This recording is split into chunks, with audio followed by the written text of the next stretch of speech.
The single most powerful force for adolescent mental health is strong relationships with caring adults. Adolescence has always been a difficult phase of life, but today's teenagers are navigating a world that is vastly different from that of their parents. Teens are experiencing a mental health crisis. According to a new CDC survey, 42% of high school students reported feeling persistent sadness or hopelessness. 31% of girls and young women have symptoms of anxiety. In the decade before the pandemic, we were seeing rising rates of anxiety and depression. And then, of course, the pandemic did not help. So, how do we equip teens emotionally with the tools they need to navigate our complex and ever-changing world? Well, here to help us answer this question is Psychologist and CBS News contributor Lisa DAMOUR. Lisa is a Yale-educated psychotherapist with a doctorate in clinical psychology from the University of Michigan, who specializes in education and child development.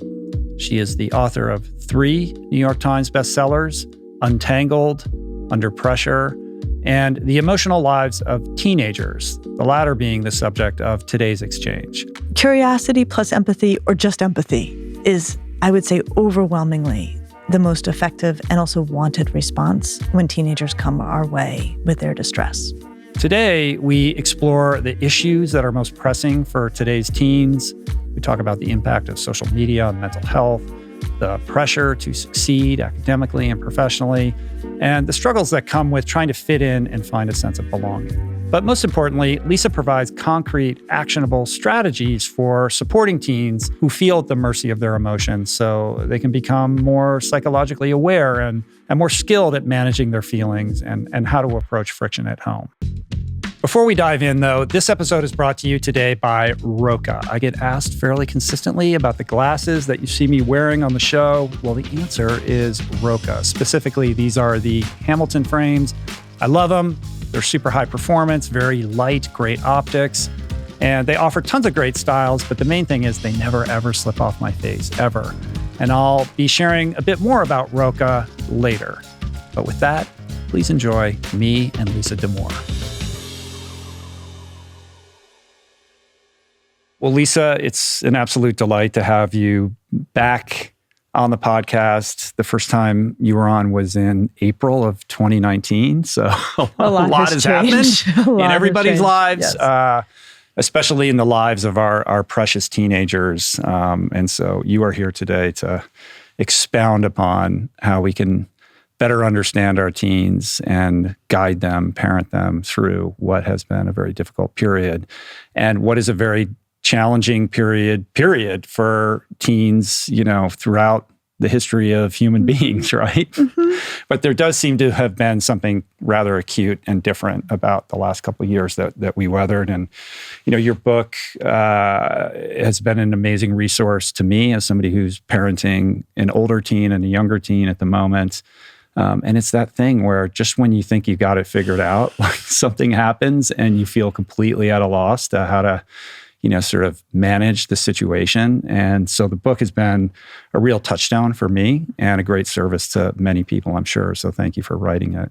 Thank you for saying that. And in getting kind of ready to talk to you today, I came across the New York Times review of your book, the first sentence of which I just have to read out loud.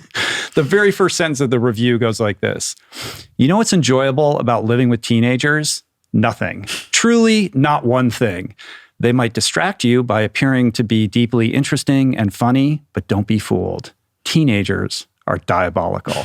You might have a different lens on that, but I think that's a very kind of common parental reaction that kind of spawns from confusion, perhaps, at like what is going on with these creatures who at one moment not too long ago were quite sweet and now suddenly, seem to be, people we don't recognize anymore.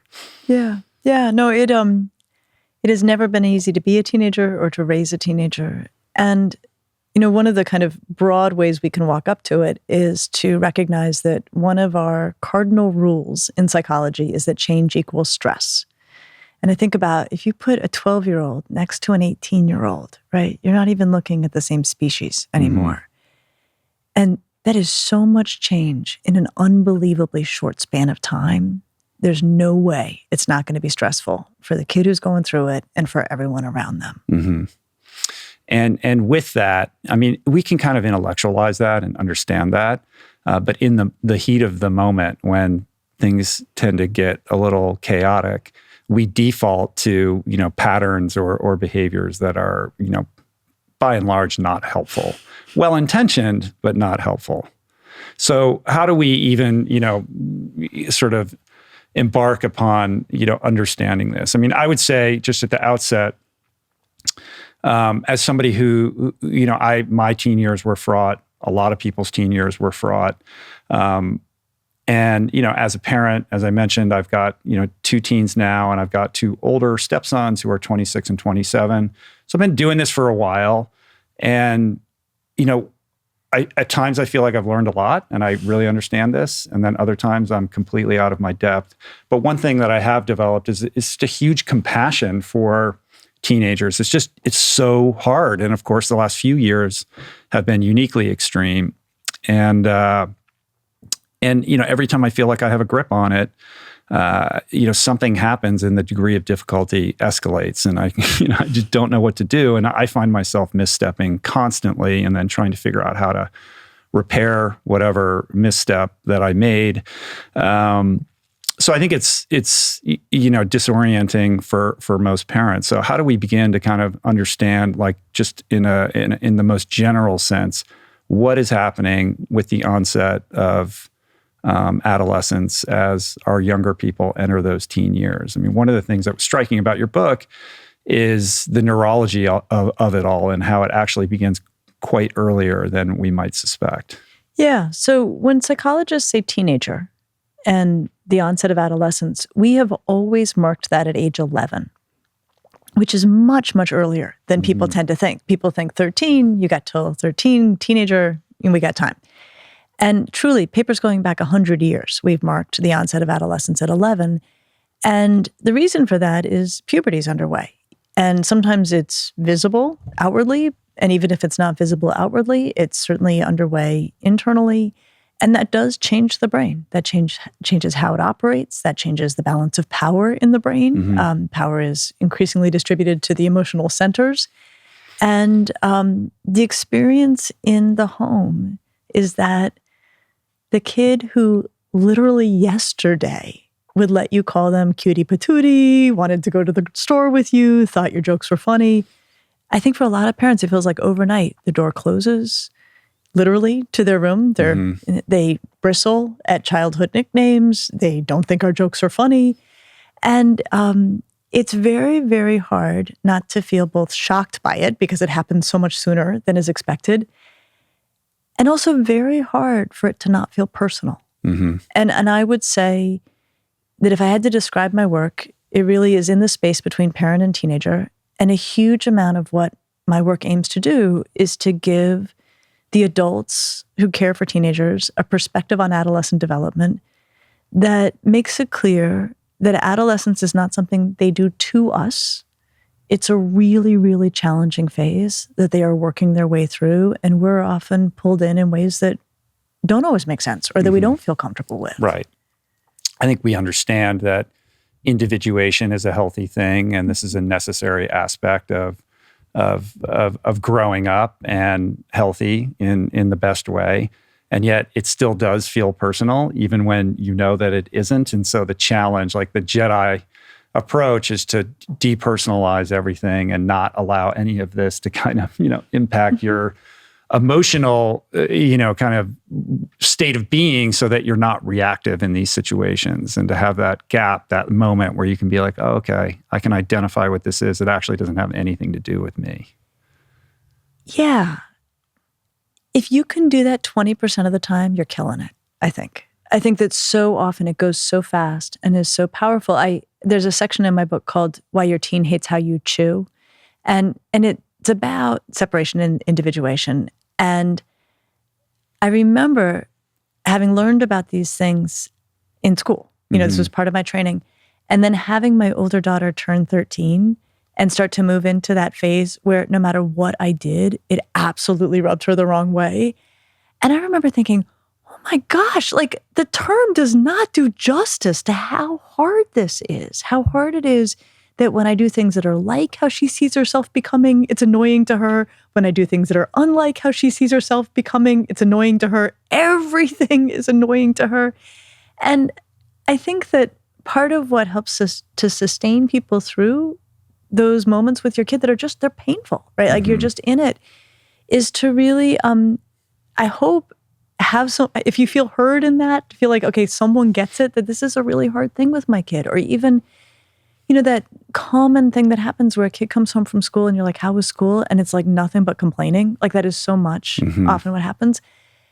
I think there's real value in kids being able to come home and dump all the garbage of the day. But I also think that my work is to say to parents, this is not the most fun part of the day. Like this is often like not the conversation we want to have, or at best sometimes just really tedious. But being present for it is really valuable to our kids. Not trying to give them advice if they don't want it is valuable for our kids.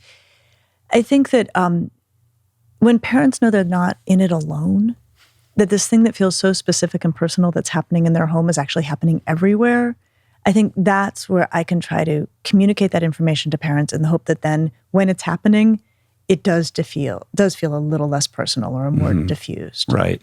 A mantra that I've sort of used to help me through those moments is understanding that it's my job to love my kids, but it's not my kids' job to love me, and not looking to my kids to have any of my needs met. And I think that's a common misstep. I mean, I was parented by somebody who in a not so healthy way, like parented me and my sister in a way that, what was paramount was making sure that her needs were met. And so that's part of my like framework and DNA. Like those are the buttons that are installed. And if I'm not careful, I will default to, that type of behavior that I so loathed, right? Like everything I've done to try to overcome those patterns and not parent in that way in a weak moment, I will do just that very thing.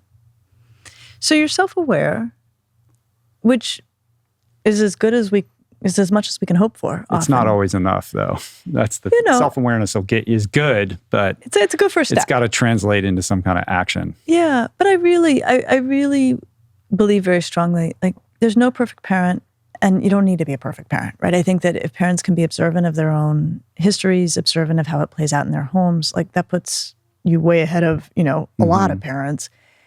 I also think that it's really, really important what you said about not looking to kids, much less teenagers, for gratification. And I think what's hard is often with kids, it is enormously gratifying. It's so fun to parent kids, especially between ages 6 to 10.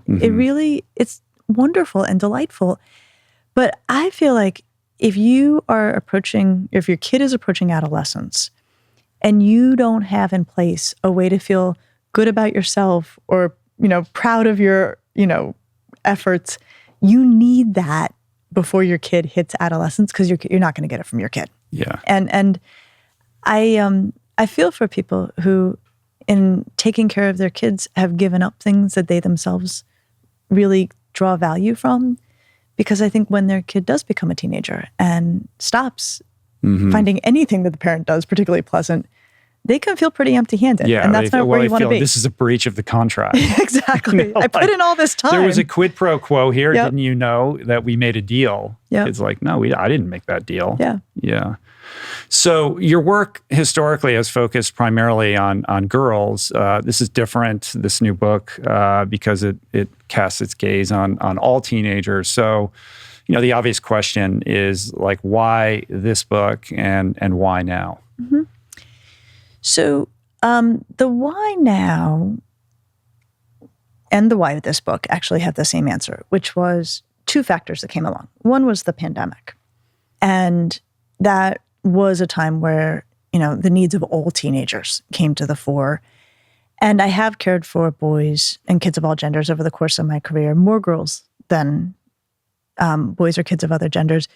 But, it was so hard on the teenagers to go through the pandemic. And it was hard on everybody, but for teenagers in particular, they have two jobs. One is to become increasingly independent, and the other is to spend as much time as possible with their friends. And the pandemic undermined their ability to do either. And so I've been practicing for almost 30 years. I'd never seen suffering on the scale that the pandemic brought about in teenagers everywhere. The other force that inspired me to write the book was that the cultural discourse around what mental health is stopped squaring with how we understand it as psychologists and moved to a place where a lot of the time it seems as though being mentally healthy is equated with feeling good or calm or relaxed or happy. I am all for people having those feelings. I would like for people to have those feelings often. That does not inform how we think about mental health in psychology. It's not a good definition of mental health. And in fact, I think it actually sets up a very fragile position for parents and kids if that becomes the definition. Because the parent may be happy, calm, relaxed, the kid may be feeling that. Anything can come along and mess that up. And I would never want people to think that then their mental health is suddenly up for grabs, right? They may be having a very bad day. But it felt to me imperative to do work that helped people make the distinction between distress and a mental health concern, because too often right now, those are spoken about in the same breath. Right. So two very important things, COVID and then how we're conceptualizing mental health. I want to get to COVID, but let's park that for now and just kind of riff on the mental health conversation, because I think that's a big one. I couldn't agree more. I think that it's a situation in which, good intentions have gone awry. Like there is a mental health conversation going on right now that is helpful. People are thinking about it in ways that didn't exist prior to the pandemic. But it's a situation where there are unforeseen negative consequences as a result. Everything is a trauma. We're all victims. We're coddling, in the Jonathan Haidt kind of, thesis of over-coddling people as parents. We're so fearful of exposing our children to any form of risk or peril. And so we're hovering and, overly accommodating. And then, these teens are then running the household. It's like there's all sorts of crazy stuff that's going on that is born out of this good idea of like, how do we protect our kids? How do we prioritize their mental health? So distress on the one hand, which you characterize as, maybe difficult emotions, but appropriate given a certain context, that are responded to by the parent from a perspective of trying to make them go away and get you back to a place of happiness. Let's fix it. Let's fix it. There's something, if you're not happy, there's something wrong with you. What does that do to a young mind who's constantly being impulsed with this message that if you're not happy all the time, if you're not like experiencing passion and bliss and all of this, that there's some kind of pathology lingering inside of you? I think what it does is it makes distress seem like the bad guy, when the way we view it in psychology is that distress is integral to human functioning. And for teenagers, and of course this is within limits, but for teenagers, distress is part of how actually all of us navigate the world. We know what feels good and what doesn't. And so we do, more of the things that feel good, hopefully, and less of the things that, are having negative consequences. And for teenagers, it is also growth-giving. It's actually profoundly growth-giving. When I think about the kids I've worked with clinically who have gone through something really painful, and I mean gone through it, like been allowed to have the experience and find their way through, I've never seen maturation happen at so rapid a pace. And what I mean, there may be a kid who, is confronted by a tragedy. Something really awful happens, and it's extremely painful. And we would wish that it never happened, but if they're helped through it, you end up with teenagers who are philosophical and broad-minded in ways that you don't see usually at that age. Or if a teenager messes up, does something really dumb, right? Like cheats and gets caught and has to sit with the consequences at school and sit with the consequences at home. Those are the kids who in my practice are saying things to me like, I never want to feel this way again. Like, I'm going to organize myself around not having to feel this. Or this has made me think so much about the kind of person I want to be.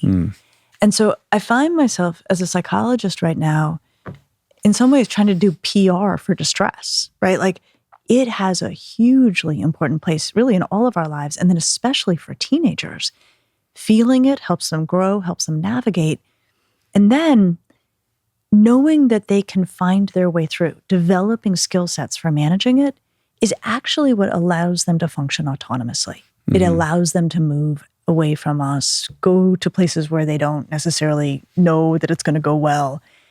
Because if they consider it, they think, well, if I go there and it doesn't go well, I can handle that. Like, I have it within myself to manage. Whereas, to answer your question, kids who feel that they can only proceed in circumstances where they know they won't be uncomfortable, or they could be guaranteed that it's going to go well, end up on these extraordinarily narrow paths, right? Because very little of life has that. Sure. So for me, I really think being able to accept distress and work one's way through it, for teenagers in particular, it's the keys to the kingdom. It is what lets them move freely into the world. Right. It's similar to Susan David's, notions around emotional resilience. Yeah. Right. Like, you can't develop that type of resilience unless you you put yourself in a position to fail and kind of grapple with failure and learning how to move forward and all of those things, especially at that time when your brain is wiring at such a rapid rate, right? Like, there seems to be a preciousness to this period of time where this kind of thing is more kind of mission critical than it is later in life. I think it's true. And yet I think that's also part of what makes it so hard for parents to tolerate it, is that teenagers do make terrible mistakes and sometimes life-changing mistakes. Right. Yeah. You have this phrase, angst is the price of admission. Yeah. Is that you came up with? Did you come up with that? I don't know that I did. Yeah. I don't know where it's I great read that, though, but I made feel a free note to of it credit me. here, Yeah. which I think is great. But yeah, from the point of view of the parent, the job then becomes deciphering what is a situation that demands some level of intervention, and when is it appropriate for me to be, to take a step back and allow this to unfold without intervening. Yeah, no, I think it's a really tough call. And there's no perfect science to it, right? I mean, that's the thing. Like, I have no answer that can tell a parent, here's how you'll know. And I think that one of the hardest things about raising a teenager is you actually cannot guarantee your teenager's safety. Like, there's nothing you can do to guarantee that your teenager will not find themselves in a position that's truly dangerous. That is so scary. I can say that both as a parent and as a psychologist who cares for kids. But I also know that fear is a terrible position from which to parent. And that's something that also I think a lot right now about how hard it is to parent teenagers. We have these unrelenting headlines about the adolescent mental health crisis, about youth suicide. And I feel both glad that we're having the conversation and also concerned about what it feels like as a parent to be seeing those headlines all the time and how that would shape or inform reacting to even more garden variety adolescent upset. Sure. Yeah. And I definitely want to dig into that. But, in thinking about like the media, there was one article in the Atlantic a couple of years ago that was all about accommodative parenting.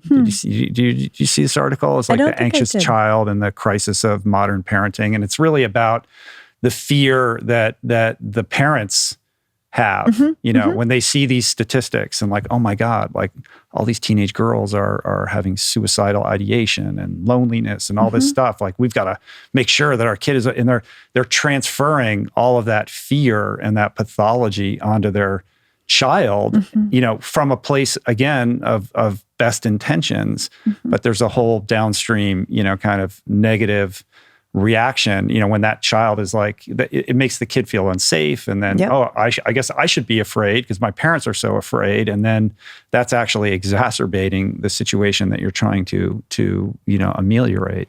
That's my big worry now, actually, is that the the best gift we can give our kids, especially our teenagers, is to try to be a steady presence.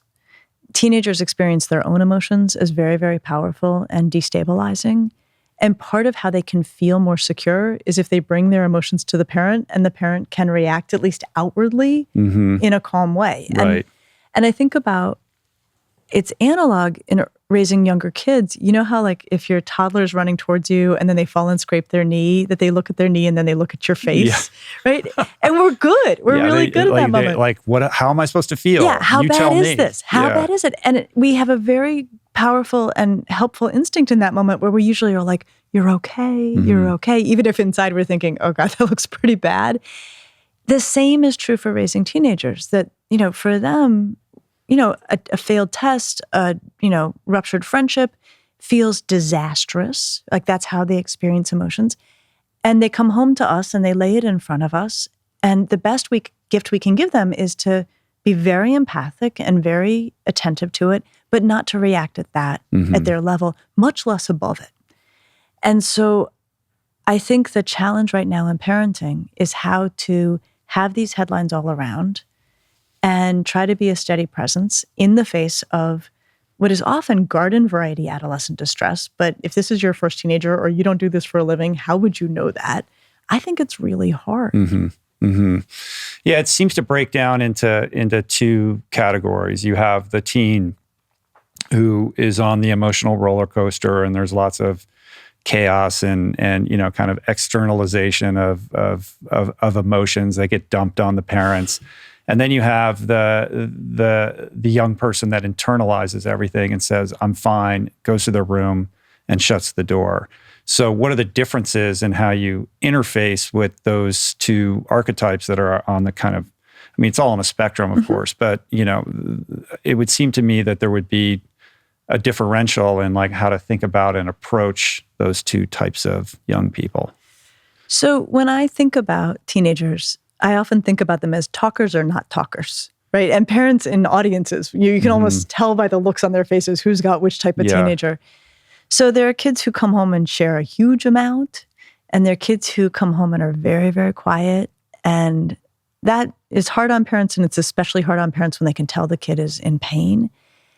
And so what I tried to introduce in this book was how we as psychologists think about emotion regulation, which is that we think about it as a two-sided thing.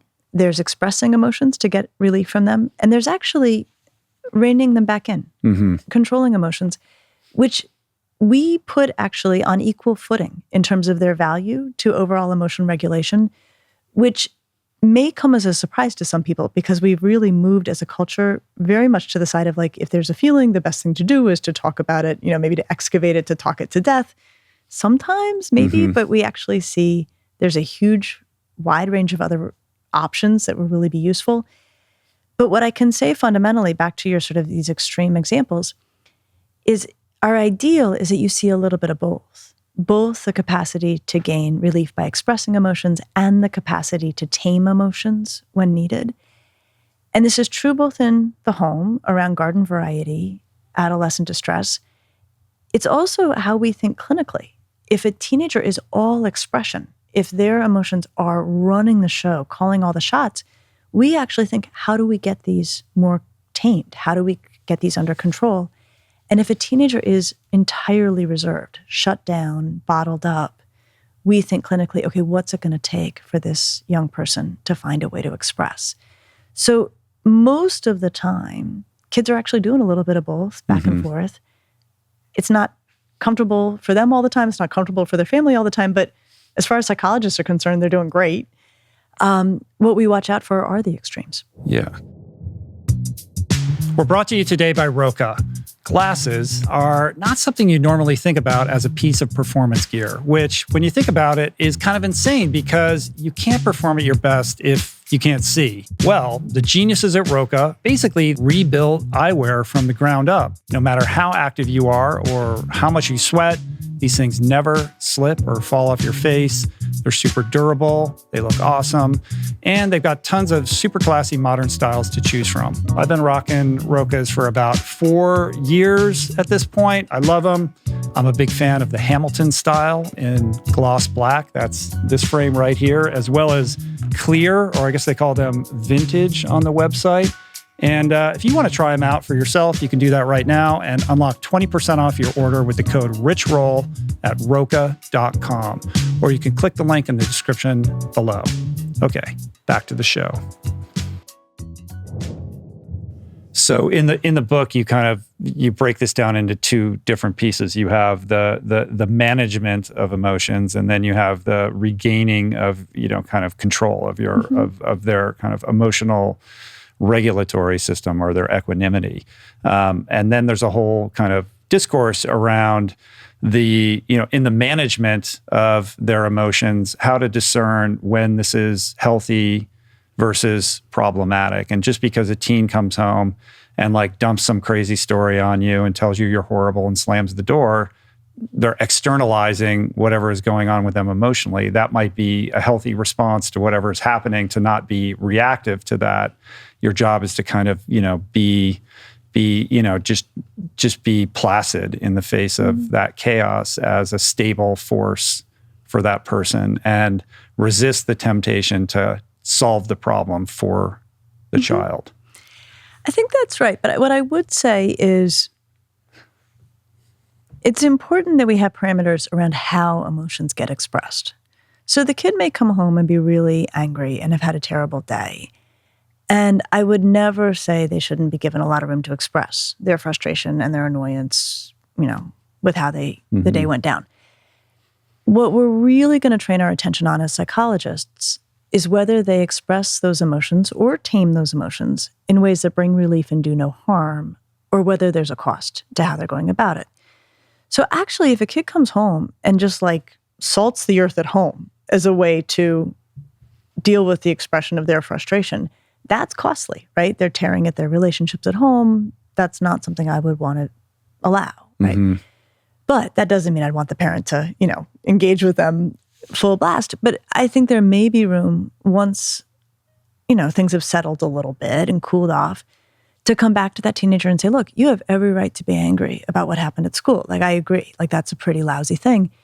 You can't express it in a way that damages relationships or hurts other people. And you can't express it that way.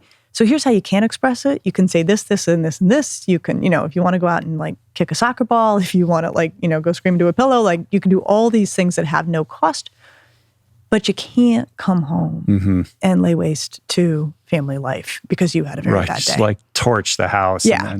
And then the half-life of these things is always pretty short. Then it's sort of like, what are you talking about? Like, everything's fine.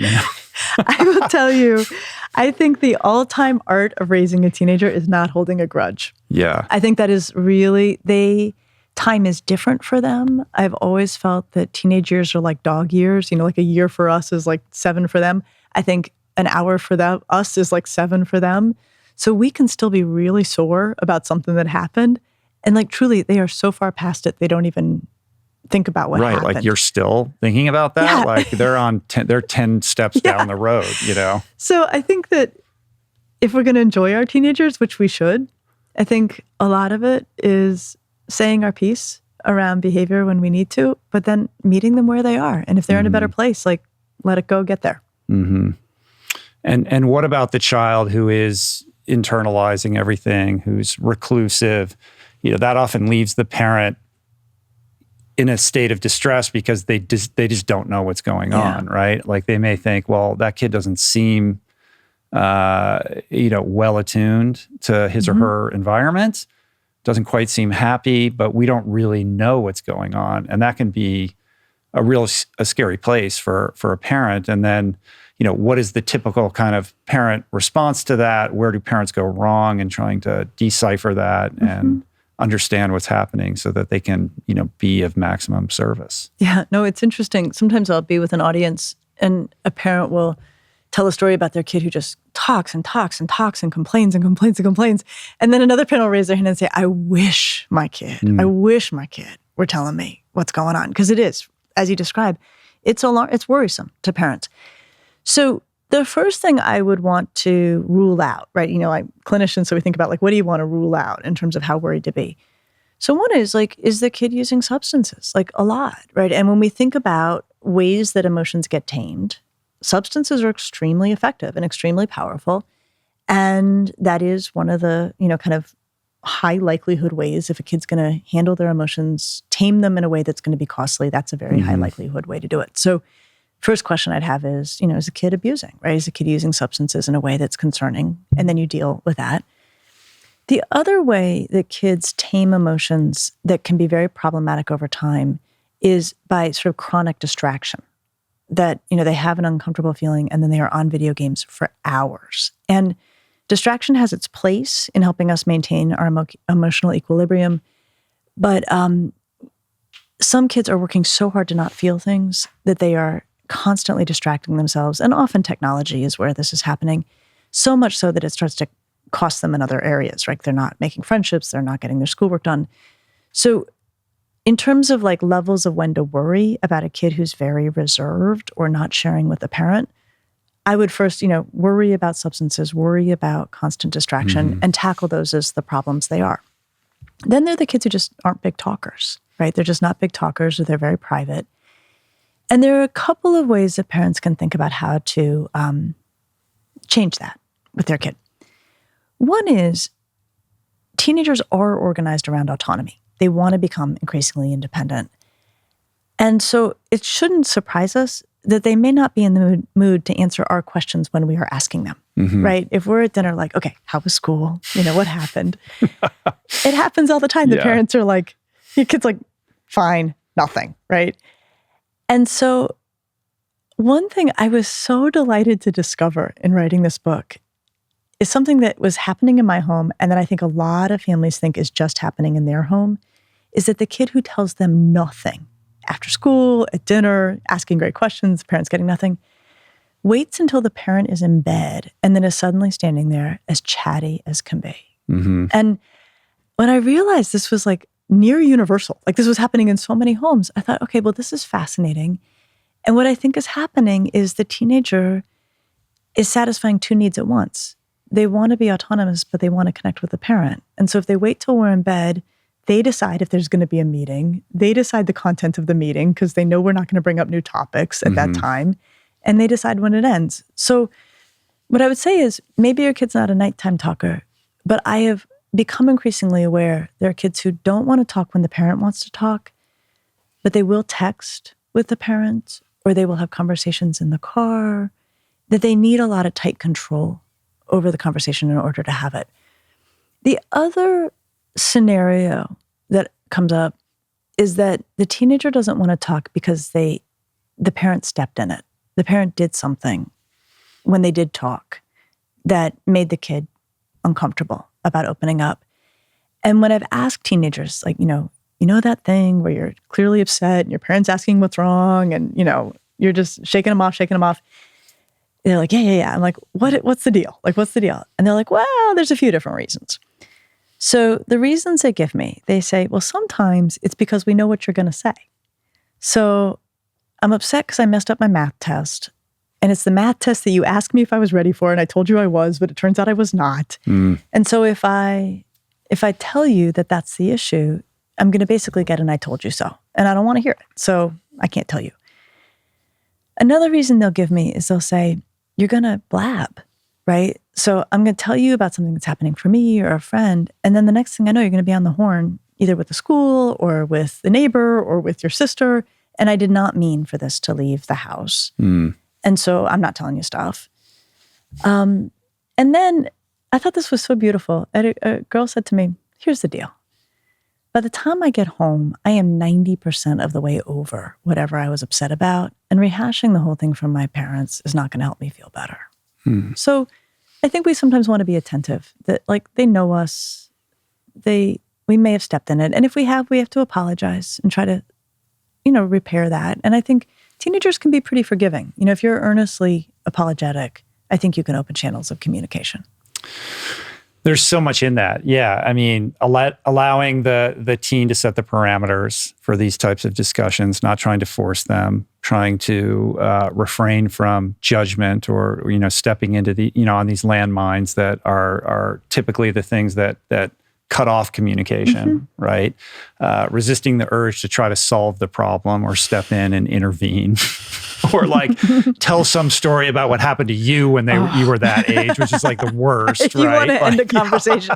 I would say like that's the last thing they want to hear, right? When I was a teenager is like the most conversation ending thing you can possibly say as a parent. When I was a teenager. I know. I mean, I've just learned, because we have a quieter child, and it's funny because just the other night, like that exact thing happened, like right when I was going to bed, you know?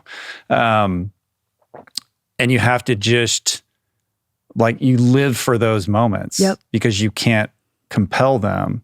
So you have to like be in a place of sort of surrender around it. And then when they happen, you have to have the awareness, like, oh, okay, I have to turn on now because this is a fleeting thing. You know, it doesn't happen that often. It requires a lot of patience. It does. It really, really does. So here's how I think we summon that patience. First of all, this is really short-lived. And one of the things I'm so glad about is that I was practicing before I had kids, and I had so many people I was caring for, so many parents say, oh my gosh, it goes so fast. Like they're out so fast. Because my personality is a bit more on the controlling side. And I know that if I didn't have that professional reminder all of the time of how short-lived this would be, I know I would have been like, clean up your shoes, they're in the wrong place, and let me go to sleep. I mean, I know I would have demanded more in that way. And so, and now I have a kid in college, right? And it's true. And so for me, in those moments where I'm like, oh, really, right now? I think, you know what? In 3 years, I would give my left arm to have you come in to talk to me, right? Like, I'm not going to know where you are at 11 o'clock at night. So I think that helps. And then the other thing I think is more important than it's ever been is that the single most powerful force for adolescent mental health is strong relationships with caring adults. So we have to meet them more than halfway. We just have to. I think most parents are caring, but they don't know how to deploy that care in a helpful manner, right? It goes back to good intentions gone awry. So when they say, you know, how was school, which I do every day, like I make all these mistakes. And by the way, it's very refreshing that you who spent your entire life studying this stuff still, you know. Oh God, yes. You know, gets it wrong. But yeah, of course. I mean, I don't know. I mean, I feel like they need to know that they're safe. I try to, you know, reserve judgment. Like, to me, maintaining that open channel of communication is the most important thing. And the minute you inject any kind of like judgment into it, or, you know, attitude about like a certain behavior or thing, like that's only going to restrict. That's going to, like you said earlier, it's going to make them think twice about opening up to you next time. Yeah. It's funny. The thing, you know, my favorite thing to do is to be with teenagers and just ask, you know, like, what is it adults do that doesn't work for you? Or what is it that adults don't understand? And one thing I've been hearing from them a lot is, don't compare us. Don't compare us. I think so often, again, in a well-meaning way, parents are like, you know, your brother didn't do that. Or, you know, why can't you be more like? Or when I was a teenager, like I did it.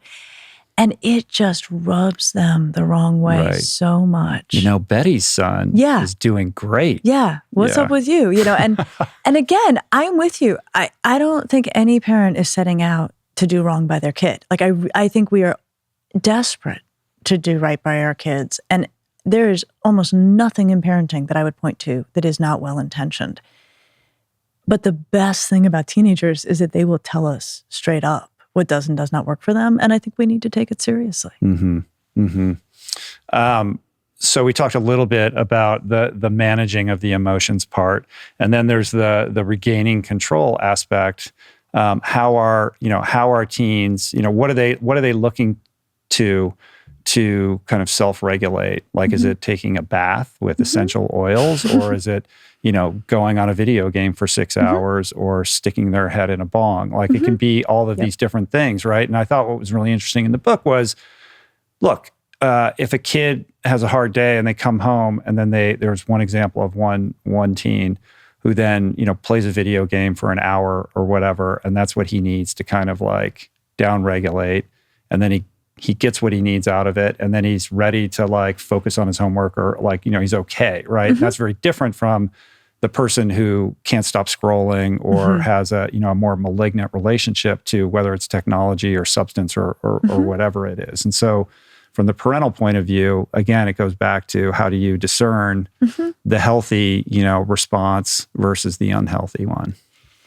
So there's two ways to slice this. One is we really have to be deliberate about allowing taming efforts to be seen as a healthy response at all. Like, I think our culture is so much defaulted right now to, if my kid's upset, the script I'm operating on is they come home, they tell me what they're upset about, I give them good advice, they feel better. That's the script. Yeah. Okay. It's a terrible script. Right. Or rarely, it just doesn't happen that often, right? Yeah. So the first thing we have to do is actually expand our understanding of what the options are. So ways that kids can manage a bad day that are entirely acceptable in the canon of psychological research would be coming home and rolling around on the floor with the dog for a while, right? Or coming home and going for a run because that helps them feel better, or taking a shower, or maybe hopping on a video game just for a little while. What we're always going to measure is whether there's a cost associated. Right? So there's a lot of ways that kids regulate emotion that, first of all, we don't even recognize and value that I think we need to. And then if a parent starts to be uncomfortable, like, I don't know, they've been on the video game for a while, right? This is going on and on. The way to evaluate it is, what's the cost of this, right? Is there work they're supposed to be doing? Have they been, sedentary for a long time? Are they not seeing friends? And so, that's the measure. Like, we just don't want there to be a price tag attached to what kids do. But the fun thing about caring for teenagers and getting to write about them is to really celebrate, like, they're good at regulating emotion. And one of the big ones, huge in the lives of teenagers, is actually music. That they will come home and they'll use it both to express emotion and actually to contain emotion. So it happens all the time that if a kid is sad, like, I would say most teenagers have a sad playlist, like they actually collect this music, that they will come home or wherever they are, they'll be sad, and they will deliberately put on their sad playlist with the intention of crying alongside it to express the emotions so that they can get to feeling better faster. And it works beautifully. Harmless, effective. The same teenager or other teenagers will sometimes actually have mood countering music. Like, they'll be in a bad place or they'll have low energy. And so they have their upbeat or, pump up, or I had a teenager describe it as yeah playlist. That was a great name. And so they're always using these extraordinary, adaptive tools. And I think as adults, we too often miss it. And we think, why aren't they talking to us about their feelings? When in fact, they've got such good stuff going on. How do you get them to be so open with you? Oh, well, first of all, I'm not their parent. Yeah, I mean. Yeah. Second of all, they know it's time limited. Right. I also think, and I'm sad about this, I also think it's not that often that teenagers encounter adults who are absolutely fascinated by them in a totally benign way. And I hope it is totally benign. I believe it is. We're pretty biased against teenagers as a culture. Like, you can say about teenagers things you could and never should say. You shouldn't say about teenagers, about any other group, right? I mean, people are wholesale dismissive of teenagers. They're so impulsive, they're so difficult. I mean, it's extraordinary, actually, what we allow ourselves to say about teenagers. And teenagers are well aware of that adults often cast a sort of, unpleasant eye on them. And I am absolutely convinced that teenagers can smell at 300 yards. Adults who don't regard them, with a whole lot of respect. And they can also smell at 300 yards adults who, honestly, I just love them. I love them. It's clear. I mean, your curiosity, your fascination with them. Yeah. It's disarming. Oh, well, and I think for teenagers, they're like, all right, lady, like, you're like really asking. So we will really tell you. Right. Yeah. Somebody just had to ask earnestly. Yeah. Right. And you like seem to really want an answer, and you're not going to fight us when we tell you the answer. Right. I was speaking at a school recently, to upper school, high school, and I had a great conversation with the teenagers. Like, we had a great time, But I heard after the fact that they were like, oh, we have a speaker. Oh man, is she going to talk to us about social media? Like that they were just waiting to just have a grown up come down on them. Like they're so accustomed to it. Right. So we can't pivot to talk about social media right now. Well, let's go back to the COVID thing. I mean, that was a big impetus for you writing this book, and obviously there's no shortage of press out there about what's happening with teens. That is a direct or indirect result of lockdowns and what everyone experienced. The rates of loneliness and depression and suicide, et cetera, are like through the roof. It's pretty alarming.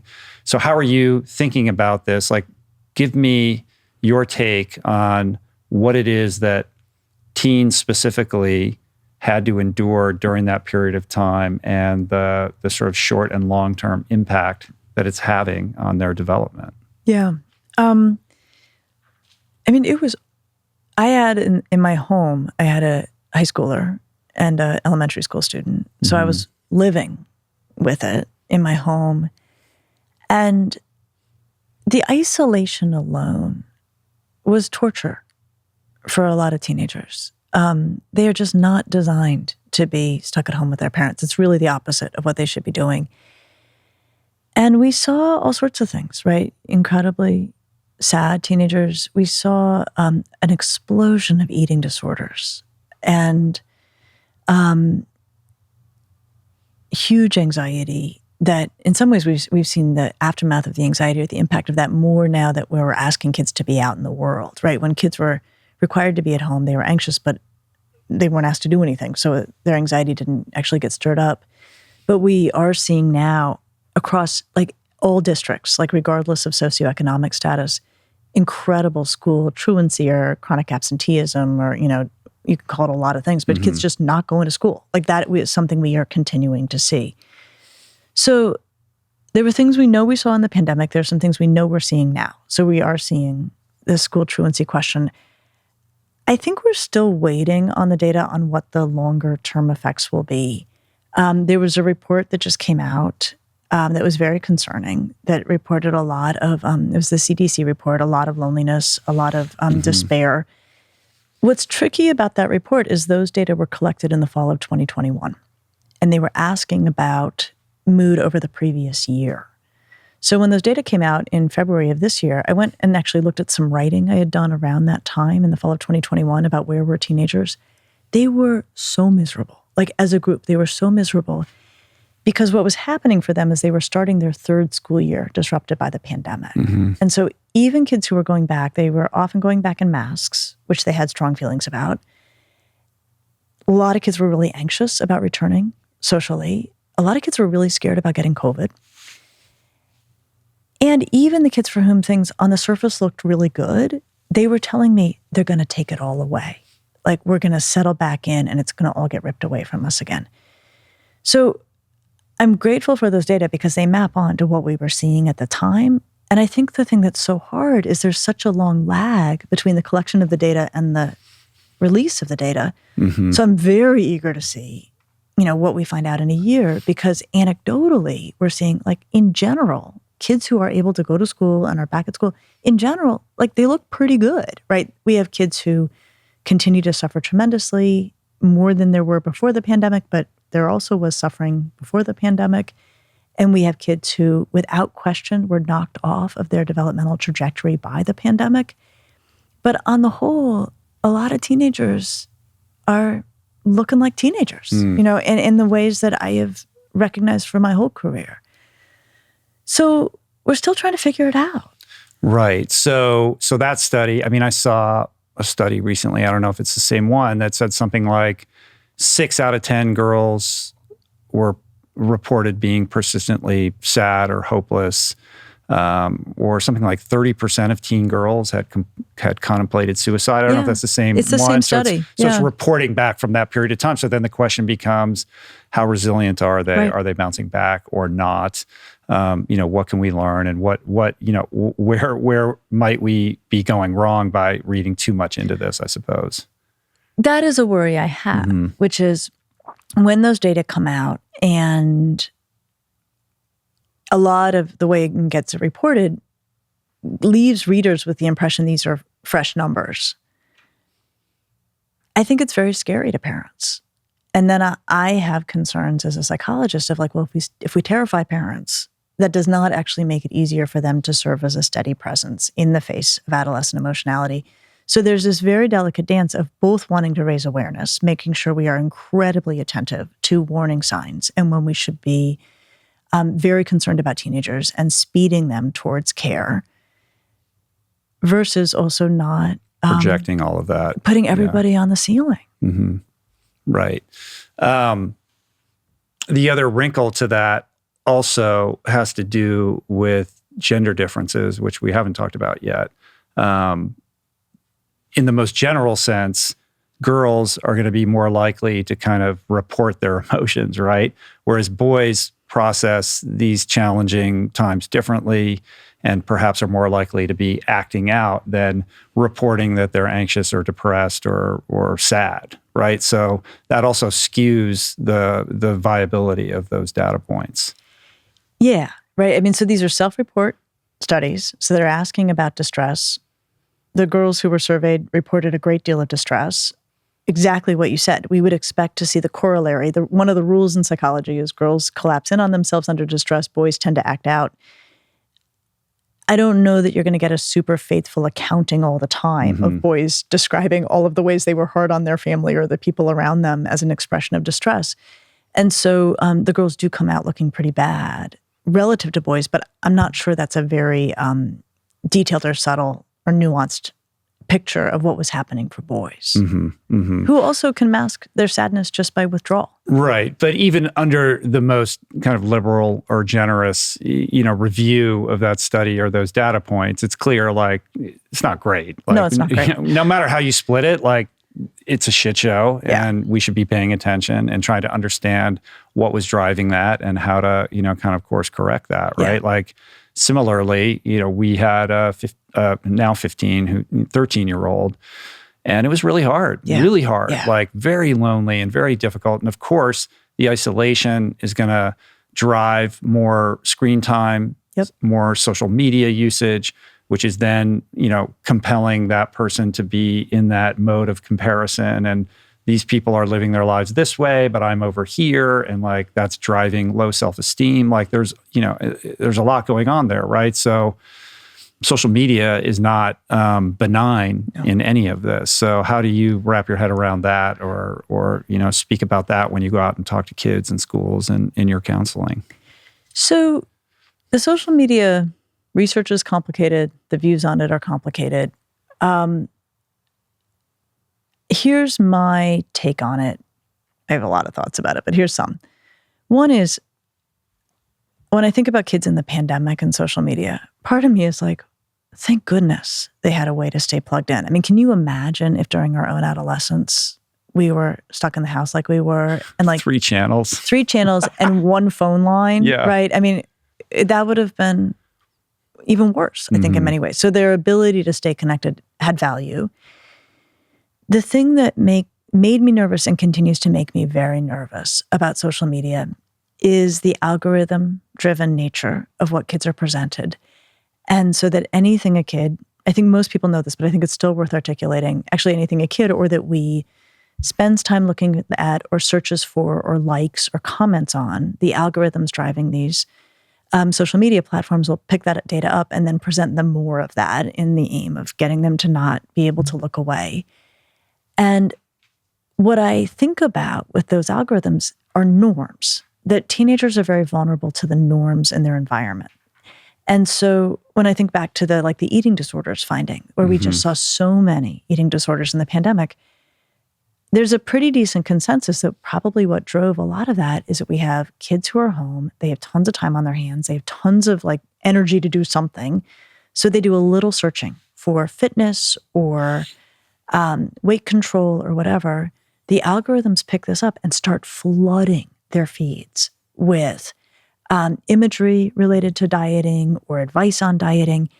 And in the absence of leaving the home, doing other things, looking at other people, this becomes the norm. And it no longer seems strange to, ultra diet, do things that are actually really, really dangerous.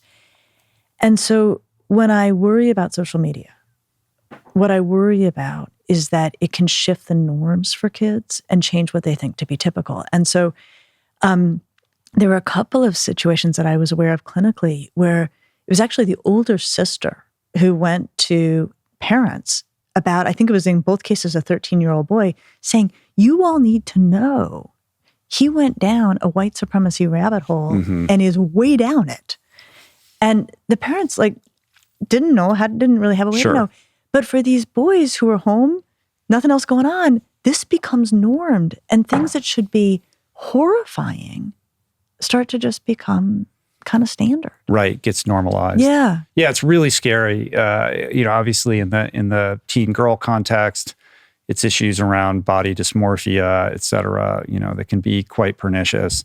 But there's something particularly scary about the lonely, disenfranchised young male teen who, is looking for an identity and is vulnerable, and stumbles upon, whether it's Andrew Tate or some other kind of emblem of toxic masculinity that is then telling that person, something that's nourishing them in a negative way, unbeknownst to oversight or parents or anything like that. I mean, this is pervasive, right? Yeah. And, that young person who can kind of unbeknownst to their parents or whoever for a period of time is down a certain kind of rabbit hole like that. This becomes a very volatile, potentially dangerous situation. It's not, like Scott Galloway talks about this all the time, like the lonely young man is can be a very dangerous thing, and there is a certain type of crisis around that right now. Yeah, no, we're worried about that, and yet in the spirit of not terrifying parents and leaving it there, one of the things I would say is make sure you know what's on your kid's For You page of TikTok, right? I mean, that there are ways for parents to acquaint themselves with what's become. That's tricky, though. I know. That is very, I can tell you, there's all kinds of Finsta accounts and multiple accounts.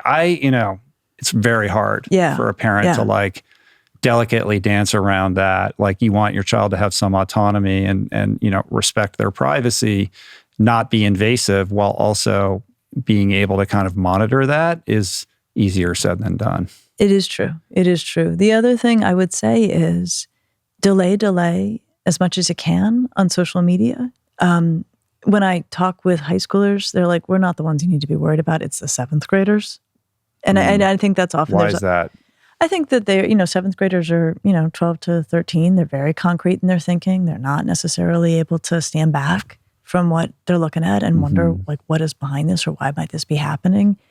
I don't think it's true that the high schoolers are entirely insulated from it anymore, but I also take them at their word that if you really want to worry about this, you should be worried about the seventh graders or the eighth graders who are going down these roads. And one thing parents can consider is when kids are asking for access, a lot of times it's so they can stay connected and be connected.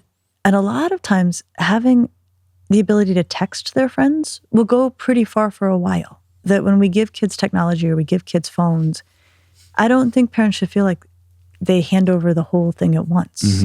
You can I have given a young teenager a phone that has no browser, no social media apps, the ability to text, and ride that as long as you can while the brain is developing and perspective is coming in.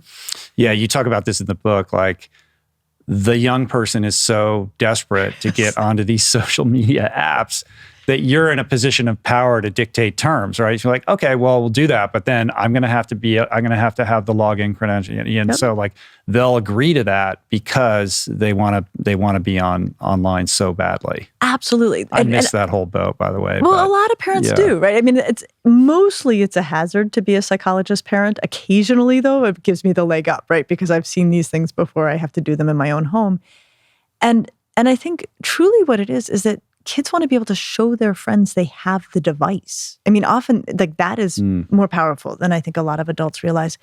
And so you truly can say, all right, you want the device, you can have the device, and it will have all these parameters around it, and it also will not go in your bedroom, right? That's a great one to start with. And if you can ride that all the way through high school, that is fantastic. But if that has already been breached, good luck reversing that. It is very hard to get that horse back in the barn. I will be the first to admit. So all those parents of younger kids out there, this is a great rule to start with as opposed to try to implement later. And kids will agree to anything to get their hands on the device. So make the most of your leverage in that moment. Yeah. I often think about the ratio, like it's how you interface and use these things, right? Like, are you using them to create or to consume, like in a very binary sense? Like, are you like on Photoshop and making cool sharing, making videos that you can share? Is there some kind of creative stimulation aspect to it where you're contributing, or are you just receiving and consuming? And then beyond that, on, the kind of social piece, I found, to your point about how teenagers are so creatively adaptive, like during the pandemic and even now, I found like our kids will just have FaceTime on with their friend, and like it's just on in the room while they're doing homework or doing whatever else.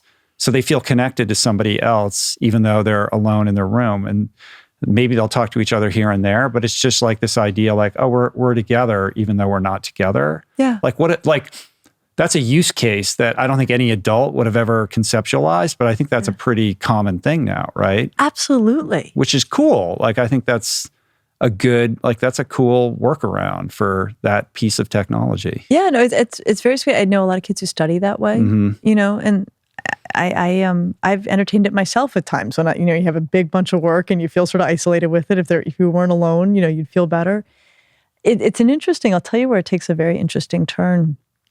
Is it can make adolescent romances very wall to wall. That when teenagers are dating one another, it's not uncommon for them to wake up, text each other, good morning, have each other on all the time, be in constant contact. I mean, honestly, vastly more connection than I have with my own spouse in terms of just it sounds terrible. But well, they like it. But then what's interesting is if the relationship ends, I mean, the size of the hole it leaves in the young person's life is just enormous because they have had such pervasive connection. What about the notion of group identity and the politics around that? Like, I just can't fathom being a teenager and being able to know what everyone in my class is doing all the time, whether I'm included, whether I'm disincluded, and if I'm disincluded, being able to like see them out in the world doing that thing that I wasn't invited to do. And then in the comments section, everybody, taking others down a peg and the bullying that happens there. Like, it just sounds horrific. I know. Don't you look at that and think, oh, we were so lucky, right? 100%. So lucky. Like, we were just naive to all the things we weren't invited to and missed the psychic pain that must cause. And you must see that in your practice every day.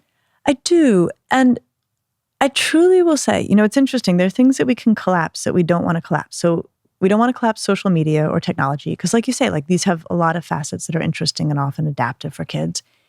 And we also don't want to collapse teenager because truly 12, 13, 14 is so different from 16, 17, 18 in terms of their ability to navigate these things. So where I would say the really exquisite pain around what you're just describing, that's younger teens, 12, 13, 14. Because they are still working so hard to establish identity and they are still trying to figure out where they fit in. And they don't have that solidified usually yet. And so it is exquisitely painful. And they are watching that so attentively. Whereas typically, and this is a little delayed by the pandemic, but it's I think coming back to more the norms we've known before. By sophomore year, 15 years old, kids tend to be like, nope, I know who my friends are and I know what we're up to. And I'm not so anxious about what everybody else is doing. And so just in terms of trying to narrow the scope of when parents want to be really attentive about this or when they want to worry or when they want to try to delay on access, it's not all of adolescence. It's I would say through 7th, 8th, maybe early 9th grade, where that is the hardest. I'm just imagining the marginalized kid who isn't invited, then goes home and compulsively goes online to kind of bear witness to the thing that he was, disincluded from. And that only feeds like a deeper sense of insecurity and lowering the self-esteem, et cetera. And, yes, as you get a little bit older and you kind of emerge out of that, but that's going to calcify, right? And then that's going to become very difficult to repair once that sense of self-identity kind of cements. It could be. Whereas prior to that, sorry to interrupt, but like prior to that, yeah, they're disincluded, but they go home and they forget about it because they have other things that nourish them outside of the classroom. But to your point earlier, like you're never away. Like you're always connected. You're always on. Yeah. And that piece, I mean, it's just so much information, right, to try to metabolize and take in. What I will say is, thank goodness for the kids you're describing. We are now back in a position where there could be activities that kid could be participating in, things that could be set up in terms of after school. So maybe it's not going great with the peer landscape at school, but then I would say get that kid busy with other things, right? That they need to be in traffic patterns where they're around other kids, where they may find other friends. And part of what was so horrible about the pandemic is that all of that went away. And the other thing that went away that we don't talk about nearly enough is that part of what is so important for teenagers is actually connection with caring adults outside the home. That so much of what's good for teenagers happens with like the fabulous teacher, or the fabulous coach, or the great boss, or whatever. And teenagers lost all that too in the pandemic. And so when we're looking for explanations of where things went awry for teenagers, that's one that I think like deserves a lot more consideration than we've given it.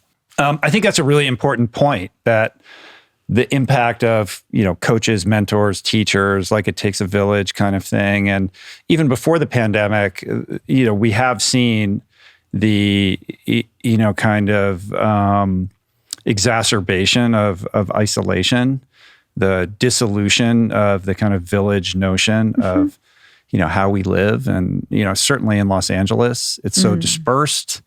The notion of community is theoretical at best. So I think there's a general kind of denigration of that notion that COVID, and the lockdowns and all of that just exacerbated. And now even on the other side of it, we still haven't, we're still kind of in the wake of it, right? Like still, it's like, well, we'll Zoom for that instead of go to like we've acclimated to certain lifestyle habits because of that experience. That I don't think are necessarily all that healthy, and definitely not in service to the young people. I think that's right. So then if we think about, okay, well, so there's an opening. I think about all of us looking at these youth mental health headlines, worried about the crisis. And what I would say is, even if you're not yourself raising teenagers, you can help with this, right? That there are ways in which adults can make meaningful connections with teenagers, either through mentorship or, being a great boss, or being an incredible neighbor or an incredible uncle, right? I mean, sometimes teenagers will have like really powerful relationships with family members who aren't their parents that will help them through incredible things. Sure, they need that because they can't hear it from their parents. No. Like their parents are not supposed to be the people who are kind of, let me sit you down and give you the life advice. They don't want to hear from their parents, but they will hear it from that other elder that they sort of respect and maybe revere, who just has that ability to connect with them that a parent, will never be able to have. Yeah, no, I would say a huge percentage of my clinical work is saying the exact same thing that the parents themselves would say or have said. But they can hear it from you. But they can get it from me. Yeah, I mean,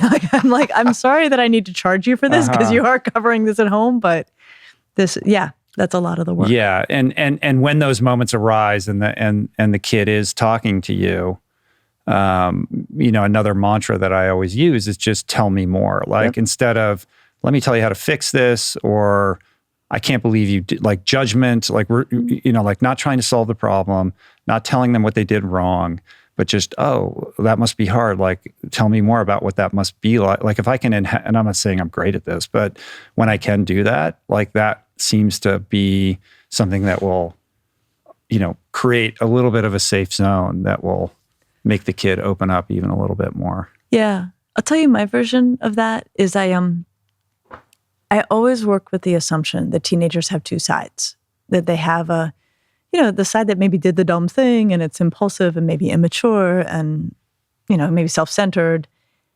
And they also have a side that is philosophical and broad-minded and, an excellent self-advocate and deeply thoughtful. And so even when a kid is telling me about something that feels, like they should totally not have done that, or, like it was just a really bonehead move, one of the ways I'll try to engage it is I'll try to talk to the broad-minded side about what happened. Like, gosh, that's so not like you. Like, what do you make of that? Like, how do you understand that you did that? And I find they usually rise to it. Like that the side of the teenager you talk to is the side you end up in conversation with. So if you come down on them like, what was that? Well, then you're going to get, they go, you don't understand. And, that reactive part of the teenager. And even if you don't see it, if you talk to that vastly more mature side, it will usually show up. And how do you balance that against the idea that, young people need guardrails. They want to, they feel more secure when they know there are rules and there's, ramifications for breaking those rules. And not that anybody should be some kind of rigorous taskmaster, but there is wisdom in kind of reinforcing some kind of framework around what's okay and what's not. And there's ramifications for those breaches. I think they can live side by side. So when we look at the research and when we distill all of it on like what kids need at home, it's two things. They need warmth and they need structure. So I think you can actually bring both. So say a kid does something really that they should not have done. You can have the structure of saying, all right, that comes with consequences, right? It's a breach of trust. We got to be able to trust you to let you go out and about. So you will be hanging out with us for the next couple of weekends. And then the warmth can come and be like, what happened? Like, that's so not like you. Like, it's not an either or. Right. And I would just say, if parents are like, where am I supposed to be in all of this? If they just keep going back to that idea, you want to be warm. You want to feel, you want your kids to feel that you both love them and also actually like them. And you want to have structure, that there should be a predictability to family life, that the rules should make sense, that the rules should be enforced, that kids are going to know what's going to happen. And kids do like rules. Teenagers do like rules. They don't like loosey-goosey adults. I think all the time about moments in my practice where a teenager would float in front of me something like, we were over at Susie's house and Susie's mom will buy for us. And they put it out in this way like, And I would go, really? And they go, I know, it's so weird. I don't know why she does that. And I've learned that they'll often present something kind of neutrally to like check to see how you respond. And even when they've seemed to be neutral to like positive about it, if I've stayed with my gut and been like, what? They're like, thank you, right? They're so glad. I think of another example. I was caring for the kid of a pediatrician in my community, and it came up that her boyfriend was staying overnight in her bedroom. And they were in high school, which, so in America, like that's not really very typical.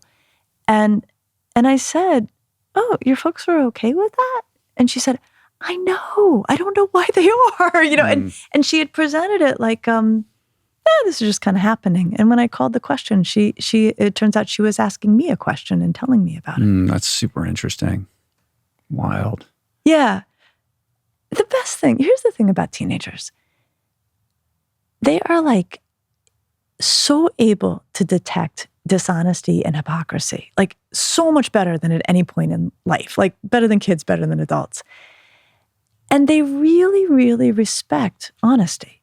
Like they really respect it. And so sometimes if I'm doing an intake with a kid who's in my office because they've gotten themselves in trouble with drinking or something like that, I will say, are you worried about your drinking? Like that's usually how I'll start by asking. And sometimes kids will say, actually, yes, and then we're off to one conversation. And sometimes they'll say, no, or I don't know.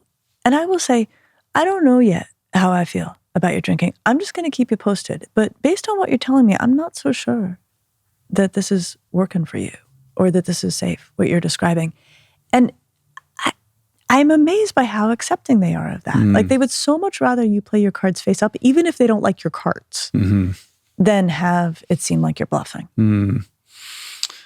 Yeah, I mean, I think the bullshit detector is super finely tuned, at that age, and is very strategically and effectively weaponized against the parent at just the right time. Like, you know what I mean? Like they know because no parent's perfect, right? And teenagers are paying attention, and they know a lot more about who you are and how you behave than you might realize.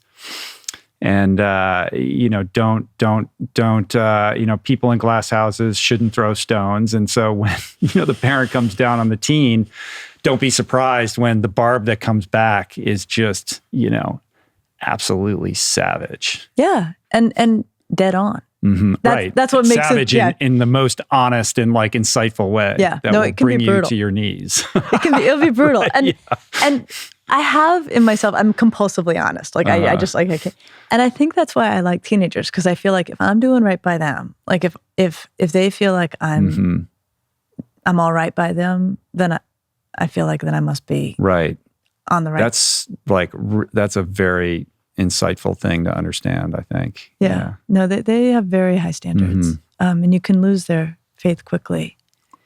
But it was interesting. I was at a school where I was asking kids what they wanted me to tell their parents when I met with their parents later in the evening. And they said all sorts of things that I thought were fair, and I was writing them down. And one kid said, "Could you tell my parents to please remove all the screen time restrictions?" And I said, "Yeah, I'm not doing that." And she was like, "Okay."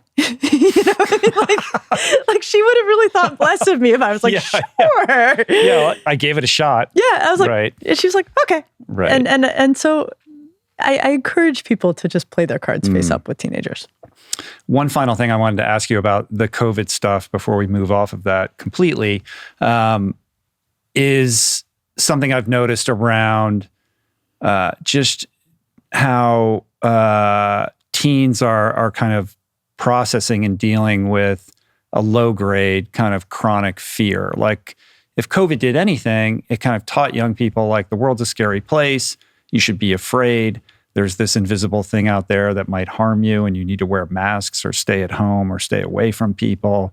And then on top of that, policy decisions that were controversial, and maybe we can't trust adults to do the right thing, and it creates a very insecure, kind of unstable perspective of the world as your mind is developing. And the kind of residue of that, I think, still persists. Like, there are kids who even now it seems relatively safe, or, but they insist on wearing masks when they're outdoors and things like that. And I was like, what is going on? Like, this is like not a healthy, way to kind of navigate the world, thinking that a terrible thing could happen at any moment and we should all be very afraid all the time. Like that has to be the mentality that would drive that kind of behavior. Yeah, I mean, I really don't know that we've wrapped our heads around how the pandemic rocked us.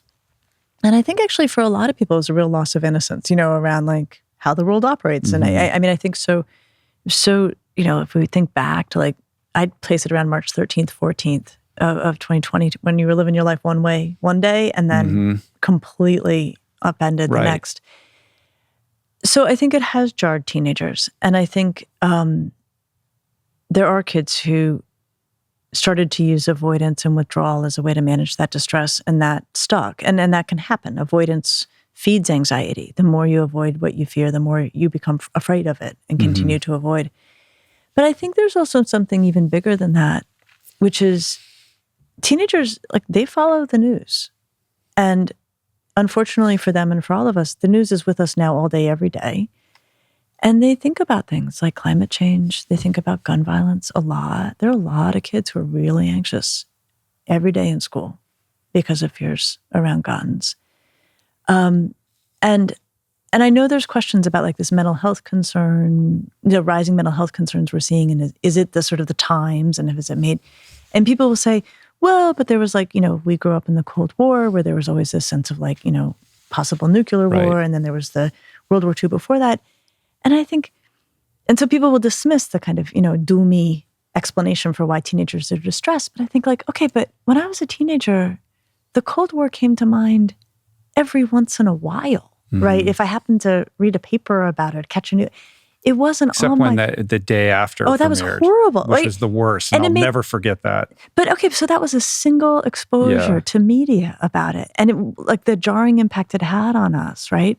Whereas kids now are... All day long, every day. All day long. When I say to teenagers, here's what you need to understand about why this is so stressful for you. I said, it used to be that there was the morning paper and the evening news and nothing in between. And they can't even believe it. And what a gift that was too. So I think that there's both the jarring reality of having a virus upend our lives, which is not something any of us, I mean, we knew theoretically, but like, it was like Hollywood movie. It wasn't a real thing. But I also think we have to acknowledge that there are very frightening things that teenagers, I think in particular, feel saddled with, like school violence and also the climate crisis as it unfolds, that they also are confronted with a lot in a given day. Yeah, it is a lot. And it's the persistent nature of it. Yeah. Like it's just dripping into their awareness constantly all day long. And they're fed by algorithms that are prioritizing extreme hits like that. Yeah. Yeah. So what do we do? So part of what I think is there have to be parameters around how much kids have their phones, right? And so this is why I love not having them in bedrooms, if you can set that up. Why I love it when kids are busy, not overscheduled, but busy, doing stuff that just has them engaged, has them in theater groups, has them in sports, has them making things, has them helping in the community. We're not getting rid of technology in kids' lives. I think the goal so much in parenting is to make sure that it doesn't dominate a kid's day. Mm-hmm. One of the things that I loved that you initially ask a kid who comes into your office is how you're sleeping. Right? Yeah, it's like before we even do anything or talk about anything, like what does your self-care look like? Like, are you even able to, be present with me? Because are you overlooking like one of the most fundamental things about just being okay in your body? Yeah, no, it's funny. I'm almost hesitant to talk about sleep because I think everybody knows it. We've all heard it. We know we're supposed to do it. And yet the data on it are so ridiculously clear about it being the glue that holds us together. And in that story in the book, it's about a kid whose best friend has been killed in an accident. The kid is devastated, of course, and there's going to be a lot of work to do to help him through. But I have learned clinically that when people are in crisis especially, I will start with the question of sleep. And if they're sleeping, we will get down to work on working through the crisis. And if they're not sleeping, I will get down to work on figuring out how to help them sleep so that we even have a chance of getting them through. And I think that this is something that we underestimate. And one of the questions that comes up a lot now is like, what about kids where they can't get care? Like they actually need care and they can't get care. And it's getting better, but it's still not great. And part of what contributed to the adolescent mental health crisis was both the surge in need and the reality that caring for teenagers is a highly specialized field. Very few of us do it. And it's basically impossible to scale up the workforce. And so the two together made for a really tough situation for teenagers. So there have been a lot of teenagers on wait lists. There still are a lot of teenagers on wait lists. And what I'll say to parents is, look, it's not a substitute for therapy, but make sure your kid is sleeping. Make sure your kid is physically active. Make sure they're eating well enough. Have them do purposeful things. Put them in positions where they're doing service or activities. These things don't take the place of a really good clinician doing really good work, but they go very, very far, often in both reducing mental health concerns and certainly in helping to prevent them. Mm-hmm. It's the low-hanging fruit. I mean, if I'm not sleeping or I'm not exercising or eating right or hydrating or doing any number of those things, I'm going to feel depressed and like shit. Absolutely. So we can go down a therapeutic rabbit hole, but like fundamentally, like if you correct those things, I'm not saying it's going to solve somebody's, mental health crisis, but at least it will get you to some kind of baseline so you know what you're dealing with. Absolutely. Right. Absolutely. And what I love about that is, first of all, we know it's true. Like the data are so clear. And second of all, it is what parents can do at home. The parents don't have to feel helpless when their kid is suffering. It's hard when the phone's in the bedroom, though. Yeah, I know. Some late nights. Okay, so let's hit this on. Let's hit this head on. Yeah. If you're like, but my kid already has the phone in the room, I Right. got to get it out. Like, what can you try? Let me give you some suggestions. No overpromising here, but some suggestions. I think, first of all, none of us should have our phones in our rooms. I don't have my phone in my room. And so one thing a parent might do is to say, okay, we're making a family-wide rule. Like it's all coming out for all of us. And of course the teenager will be like, no. And the parent might consider saying, look, it's bad for our sleep. It's bad for your sleep. Sleep is the glue that holds us together. For us to take it out of our room and not ask you to do the same, it would be like we got in the car and we put on our seatbelts, but we don't ask you to put on yours. Mm-hmm. So you can make that case. The other thing to try, and again, does that work? Well, I'm offering these humbly. I'm offering things because it means enough to me that I don't want to just write it off. Yeah. I think the other thing to try is to say, let's just do a 2 to 3 week experiment. Like sometimes teenagers will agree to an experiment. Like, let's take it out of your room for a couple weeks. And here's a clock radio to replace all of the things that you feel that it does. And then see if after a couple weeks, there's not some agreement around this. Here's the other thing. Teenagers like to know the why. And this is, again, back to the bullshit detector. Like they like to know the why. Here's the why. Because I said so? No. That doesn't work? That will work. No, it'll work up to age 10. But now we're talking teenagers, right? So here's the why. We have data showing that you do not actually get as good a sleep in a room with technology in it. And the reason for this that the researchers surmise, and I think this is true, is that we are all so Pavlovianly attached to our devices that if they are present, we are deploying a degree of energy to not engage with them. And I have such a vivid memory of becoming aware of this when one of my daughters was in a preschool. Well, they were both in this preschool. I don't remember which kid it was. Where part of the wade-in for the preschool was there was a period of time where the parent was in the room with the child, but, kind of reading quietly in a corner. And I would have my phone with me almost all the time. I knew it was tacky to look at it, so I wouldn't look at it, but I could feel myself resisting the impulse. And one day I left it in the car by accident. And I remember sitting in the room with her and being aware of how much more deeply present I was in the room because I had no option of touching my phone. Right. It removes that decision fatigue. Yep. It's there. And so researchers think that even while we are sleeping, if there is a nearby phone, a piece of our energy is being deployed on not engaging with that thing. And so we do not sleep as well. That's equal parts depressing that we have a lizard brain like that. And also alarming. I mean, it's a testament on just how powerful they are, right? Yep. That's crazy. Well, that's good advice. I want to talk a little bit about dadding, being a dad. I love that you address this in the book. Of course, I'm a dad. It's, to my mind, a little bit confusing about how to be a dad today because cultural mores have shifted quite a bit. So the model of the generation that preceded us, like what my dad, embodied as a father figure, is now very different in terms of expectations.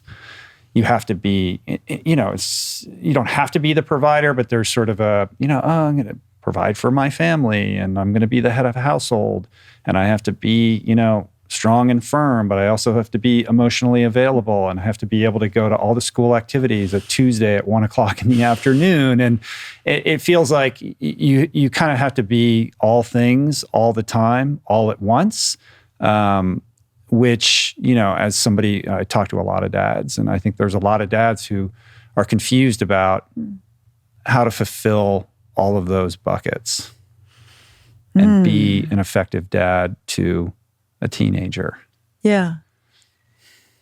Well, it's interesting because on the one hand, I hate the sense of anyone feeling so spread thin, right? Or having such a sense of like so much all at once and a really strong sense of obligation to try to meet it all and be so good at it.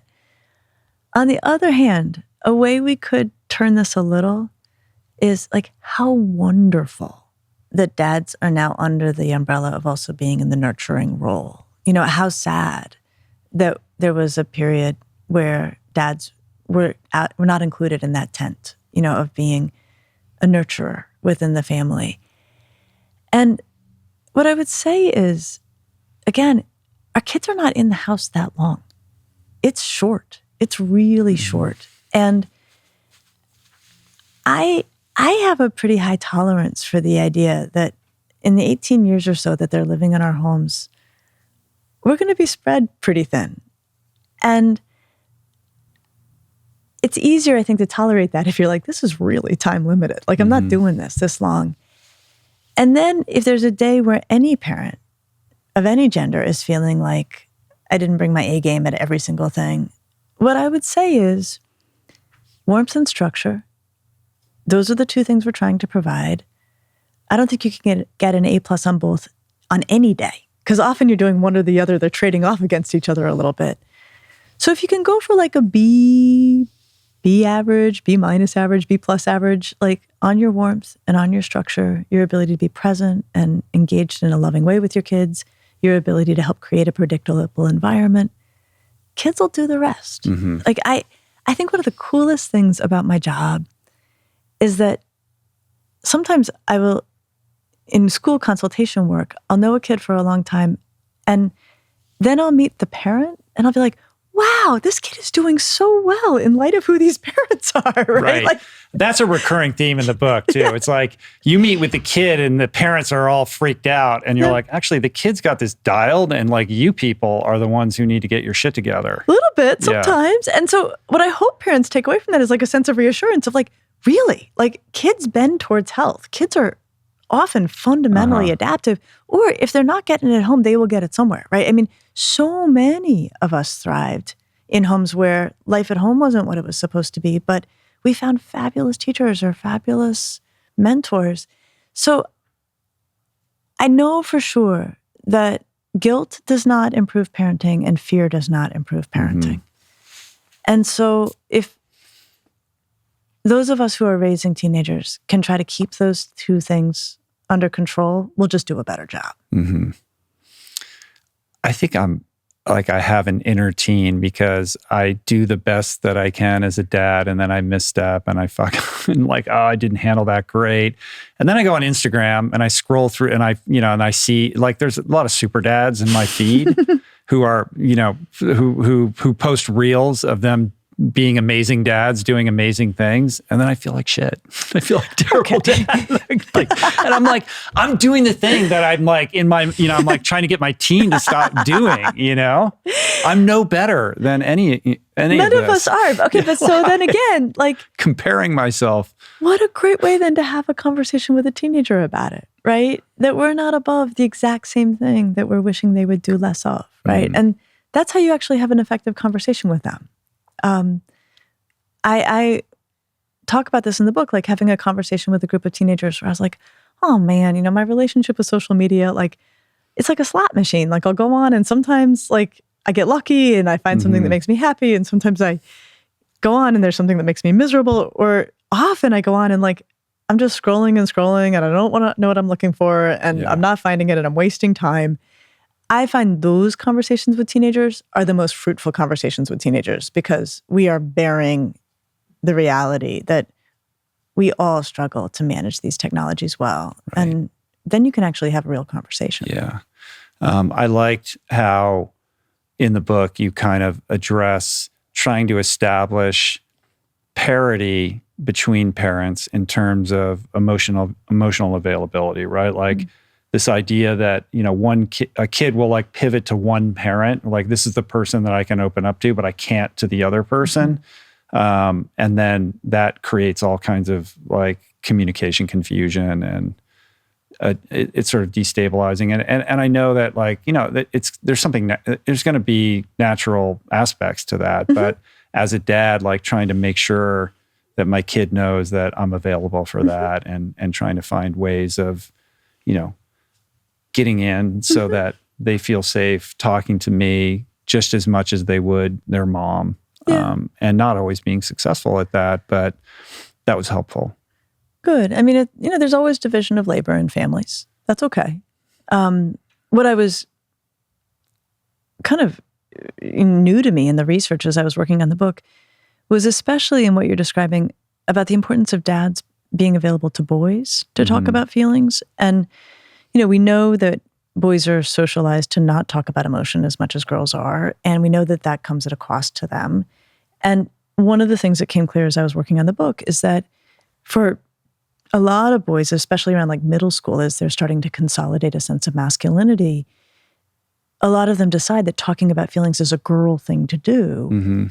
And then say they're in a two-parent heterosexual home, say it's only ever the mom who's actually talking about feelings and trying to have conversations with her son about feelings. It's so well-meaning, but it actually can reinforce exactly what the boy believes. Like, see, look, it's a girl thing. And so as I was thinking through, like, how do we help boys develop emotional fluency?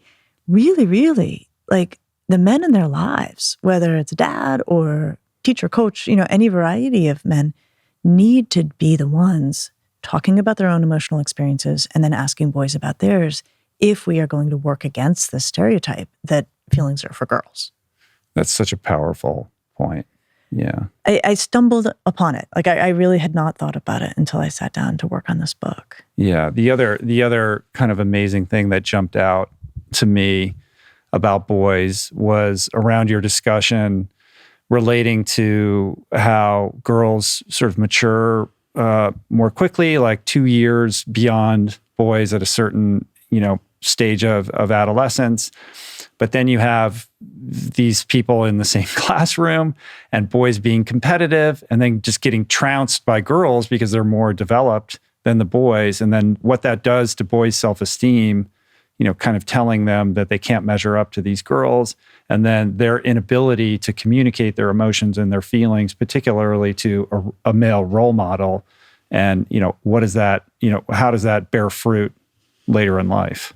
Yeah, no, that was a really interesting section of the book to write, because I was looking at the data, and I'm also looking at the phenomenology of kids I care for. And I'm like, look at this, like 6th, 7th grade, because of the 2-year jump on puberty, girls are crushing boys academically because they have a neurological advantage.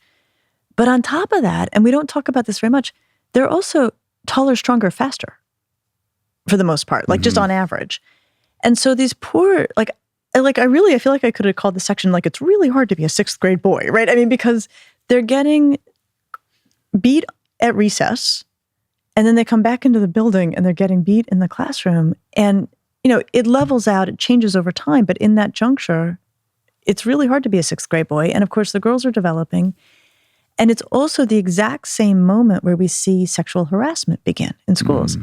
And so I thought, like, well, this is really interesting, because I can absolutely understand why a 6th grade boy who's getting it coming and going and made to feel small and feeling competitive and wanting to consolidate a sense of masculinity might feel like, well, one route to that is I'm going to take these girls down a few pegs, you know, and comment in bullying ways that are sexualized. And the thing that was so interesting about writing that section, I was like, how has nobody said this before? Like, I can't be the first person. And so and understanding that behavior doesn't mean that that's okay. Like that, you know. No. And that's like the seed of misogyny, it right is. Then and there, like in a very patent, obvious way. It's almost like those two groups shouldn't be like in the same classroom being educated in the same place at the same time. It raises that question, to be sure. But if we're not going to go, if that's not the route, what we need to do, and this is the suggestion I make in the book, is we got to make sure that these 6th grade guys, 7th grade guys, especially who might be smaller, you know, just not on the front edge of puberty, have ways to feel good about themselves, right? That we cannot just hope that they handle it well, right? That we need to find ways to put self-esteem in place. And another cardinal rule in psychology is self-esteem does not come from people telling you that you're good. It comes from doing things that you feel good about. And so there are things we can provide to middle school boys that, where they can have meaning and they can have mastery that I would like to think might keep them from taking a wrong turn as they're trying to find ways to keep their self-esteem intact. Mm-hmm. Mm-hmm. Yeah, and just more broadly, that idea of a parent like telling their kid like they're okay or they're doing good. Again, a well-intentioned thing, but not as effective as making sure that their kid is being put in positions that are challenging, not too challenging, where they have to toil and struggle a little bit and learn, get to the other side of it. That's what builds true self-esteem, not the affirmations of the parents who want to, put a medal around every kid's neck and tell them that they're the most special thing in the world. Yeah. Yeah. No, I agree completely. And again, back to kids' bullshit detectors. I mean, I think in some ways it can feel like an insult if the kid knows they did nothing and people are celebrating.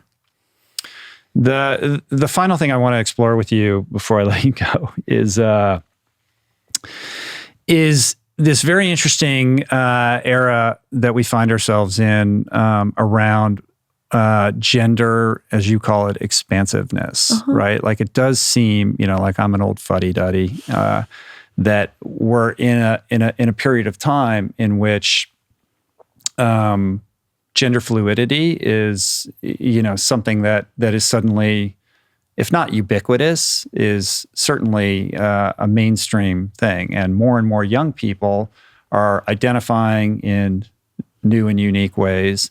And there's a culture war raging around all of this. And I think it's disorienting for parents to try to understand it, perhaps more disorienting for young people.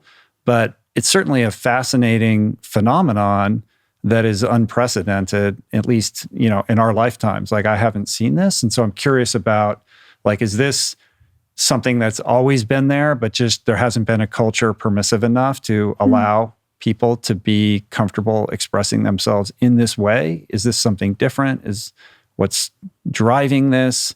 Help me make sense of what's going on. I don't know that I have answers. I mean, those are big questions that I think it's also new. It's all happened so fast. I think we're trying to make sense of it. I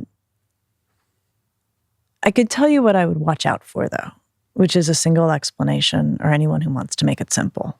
Right? I think there's probably a lot of forces at work that are changing this landscape. And it is, you are right. I mean, there's an incredible polarization around it.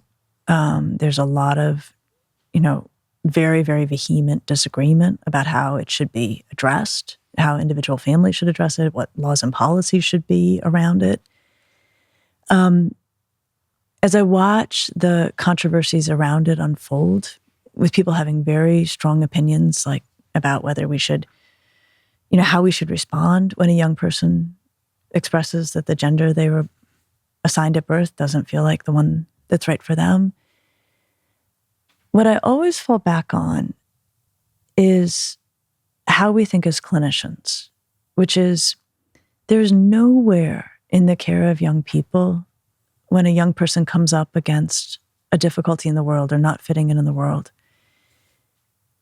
in a particular way that they've, been assigned. There's nowhere that we feel that there's a single solution that is going to be right for every kid. So whether we're talking diagnostic stuff, like even something as comparatively simple as ADHD, right? And not that gender expansiveness is a disorder, but just thinking in terms of like when clinicians are called in to try to help somebody through something, you should go run screaming from the hills. Any clinician who's like, there's one way we do this every way for every single kid.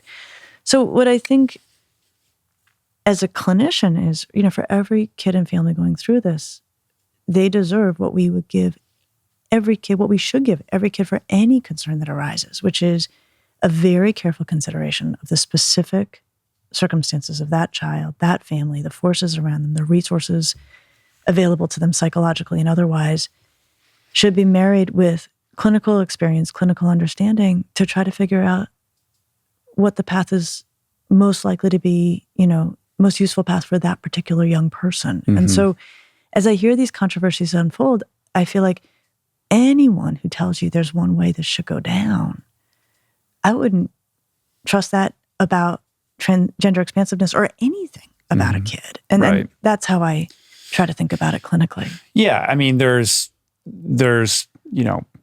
policy disagreements about gender affirming care, and there's legislation around, this sort of thing. And then there's the whole debate around trans participation in sports and all of that. That's one thing. But then there's just the case of the kid who raises his or her or their hand one day and says, hey, I want to be this and I want to be called this. And the parent trying to understand that. Every parent wants their child to be happy. Hopefully that child will be received with compassion and empathy and a real, true, honest desire to understand. And in the appropriate case, therapeutic protocols can get introduced, someone like yourself. But I still think even with all of that, and I'm asking you from the perspective of a parent, how does the parent, really, show up for a kid like that, with the kind of competing concerns of compassion, understanding, love, et cetera. You want the best for your child. And what is the responsible choice here, particularly in the case of a child who's pushing for medical intervention, et cetera, then it becomes very real very quickly. And because I think there are a lot of people who are kind of contending with this right now, there's a lot of, confusion about how to really, walk this path. Yeah.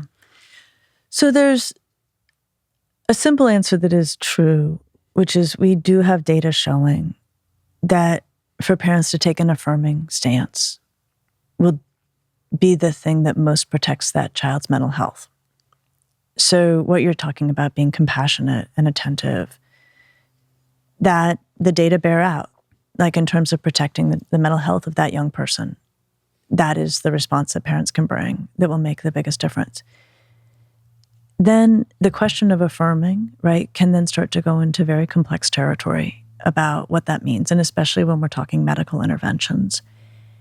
And what I wish every parent had access to, but they don't, is, we have university-based clinics where there are experts who have seen, this may be your first gender expansive kid, they've seen hundreds of gender expansive kids. And the value of a good clinician is that they have a lot of information to work with in terms of making recommendations. And they can see your child against a backdrop of a lot of kids and a lot of outcomes and trajectories over time, and offer some wisdom to parents about how this may likely unfold, or what the options are, or what the, complexities are. So what I would say is, in the immediate, if we go by the data and we go by what protects kids' mental health, parents want to be supportive. In the difficult details of what that looks like, I would never want parents to feel alone, or that they have to figure this out from scratch, or that they would have to figure this out without the wisdom of people who spend a lot of time thinking about this and have worked with a lot of families through similar situations. Are there resources or websites for parents who find themselves in that situation that are helpful? I think there are. I've got some resources that I mentioned in the back of the book that around texts that are done. I myself am a big fan of university-based clinics. The nice thing about universities is that they tend to be very, very up to date on research. They tend to bring a very decent balance to their consideration of anything. So, I would say that, for a lot of things, you want to be where they are training people. And so as a function of training people, they are staying very much on top of what's going on.